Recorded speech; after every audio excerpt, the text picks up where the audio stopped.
திமுக மத்திய அரசுக்கு எதிரானது அல்ல என்று அந்த கட்சியின் தலைவர் கருணாநிதி தெரிவித்துள்ளார். அவரது 92வது பிறந்த நாளை ஒட்டு சென்னையில் நேற்று இரவு பொதுக்கூட்டம் நடைபெற்றது. அதில் பேசிய கருணாநிதி, திமுக பொருளாளர் ஸ்டாலினுக்கு கட்சியில் கூடுதல் முக்கியத்துவம் அளிக்கப்பட உள்ளதாக சூசகமாக தெரிவித்துள்ளார். மேலும் கடவுளின் பெயரால் பேதத்தை ஏற்படுத்துவோருக்கு எதிராக போராடிய ராமானுஜரின் வாழ்க்கை வரலாற்று தொடருக்கு தற்போது வசனம் எழுதி வருவதாக அவர் குறிப்பிட்டார்.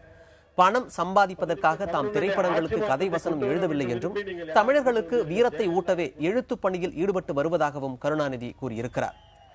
திமுக மத்திய அரசுக்கு எதிரானது அல்ல என்றும் அவர் தெரிவித்தார். திமுக பொருளாளர் ஸ்டாலினுக்கு கட்சியில் கூடுதல் முக்கியத்துவம் அளிக்கப்பட உள்ளதாகவும் சூசகமாக அவர் தெரிவித்துள்ளார். கலைத்துறை பணிகளையும் ரசிகர் பணிகளையும் முன்னிலையேற்றுள்ள கழகத்தினுடைய பொருளாளர் இதுவரையில் பொருளாளர்